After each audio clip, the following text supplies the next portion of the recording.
आज की ताजा खबर में जिन बड़ी खबरों पर हमारी खास नजर रहेगी उनमें सबसे पहली खबर पीएम मोदी के ताल्लुक से है। पीएम मोदी G20 समिट में शिरकत के लिए जापान पहुंच चुके हैं। दूसरी खबर मराठा रिजर्वेशन के सिलसिले में है। आज बॉम्बे हाईकोर्ट का इस ताल्लुक से फैसला आ सकता है। तीसरी खबर महाराजा रंजीत सिंह से जुड़ी हुई है। आज रंजीत सिंह की 180वीं बरसी है। पाकिस्तान में भी रंजीत सिंह की बरसी मनाई जा रही है। इसके अलावा मुल्क और बैरून मुल्कों के खबरों का अपडेट भी हम आपको लगातार देते रहेंगे। इस वक्त बड़ी खबर जम्मू कश्मीर से आ रही है। एक और मिलिटेंट को जिंदा पकड़ा गया है। पकड़े गए मिलिटेंट की शनाख्त आरिफ हुसैन बट के तौर पर हुई है।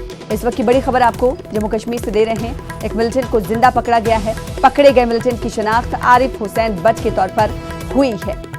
इस वक्त की बड़ी खबर आपको दे रहे हैं। जम्मू कश्मीर से बड़ी खबर है।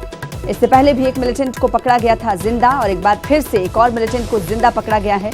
पकड़े गए मिलिटेंट का नाम आरिफ हुसैन बट बताया जा रहा है। हालांकि इस मिलिटेंट का ताल्लुक किस तंजीम से है अभी तक इस हवाले से तफसीलात नहीं मिल पाई हैं। इस मिलिटेंट से पूछताछ की जाएगी, फिर उसके बाद पता चल पाएगा कि इस मिलिटेंट का ताल्लुक किस तंजीम से है और साथ ही साथ ये मिलिटेंट मकामी है या बैनुल-अक़वामी, इस ताल्लुक से भी तस्दीक होना बाकी है। हालांकि आरिफ हुसैन बट इस मिलिटेंट का नाम बताया जा रहा है। आप तस्वीरों के जरिए देख सकते हैं जिसका नाम आरिफ हुसैन बट है वो इसी तस्वीर में देखा जा सकता है।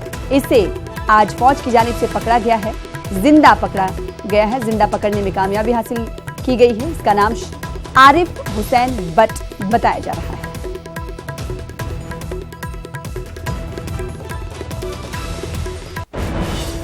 तो दूसरी बड़ी खबर भी जम्मू कश्मीर से आ रही है। अनंतनाग के शालागोल सरहामा में मारे गए मिलिटेंट की लाश बरामद कर ली गई है। महलूक मिलिटेंट आदिल अहमद दास की लाश बरामद की गई है। तो दूसरी बड़ी खबर इस वक्त आपको जम्मू कश्मीर से ही दे रहे हैं, जहां के अनंतनाग के शालागोल सरहामा में मिलिटेंट की लाश बरामद की गई है। महलूक मिलिटेंट आदिल अहमद दास की लाश बरामद कर ली गई है। अनंतनाग से बड़ी खबर आपको दे रहे हैं। शालागोला सरहामा में एक मिलिटेंट मारा गया है जिसकी लाश बरामद कर ली गई है। इस मिलिटेंट का नाम आदिल अहमद दास बताया जा रहा है। इसकी लाश बरामद कर ली गई है।